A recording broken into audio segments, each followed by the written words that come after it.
Give me a showing of hands if you know what one of the most brilliant tools are that you've got at your disposal when you're communicating with people to really build trust and likability, and in particular when you're meeting someone for the first time. And this doesn't matter whether you're meeting them in person, whether you're meeting them across a Zoom or a camera, virtual like this, whether you're seeing them on a stage, whether you're sitting around a boardroom table, whether you're at the bar, whatever it might be.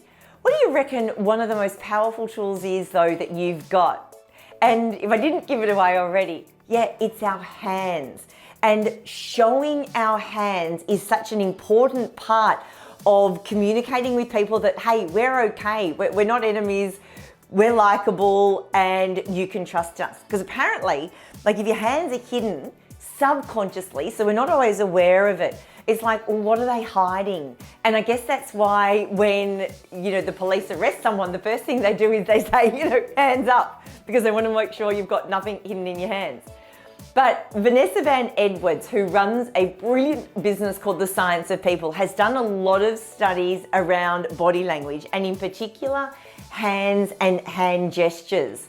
And what her and her team did is they analysed a whole series of TED Talks. So TED Talks, if you don't know, they're little snippets of gold or great ideas or insights that a speaker gets to share in 18 minutes or less. So they've got to be really, concise and get you to the point.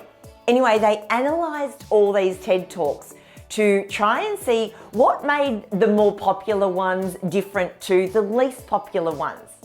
And what they found is that in the least popular ones, people made on average about 272 hand gestures. I know, right? That sounds like a lot in itself. These were the least popular ones.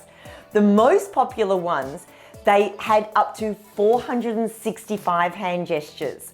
And in some cases, the really, really good ones, the ones that have gone ballistically viral, like your Simon Sinek's, he used over 600 hand gestures in just 18 minutes.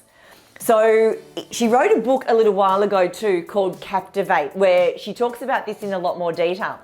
But the number one takeaway was the importance of showing your hands. So if you are doing a video, make sure that your hands can be seen.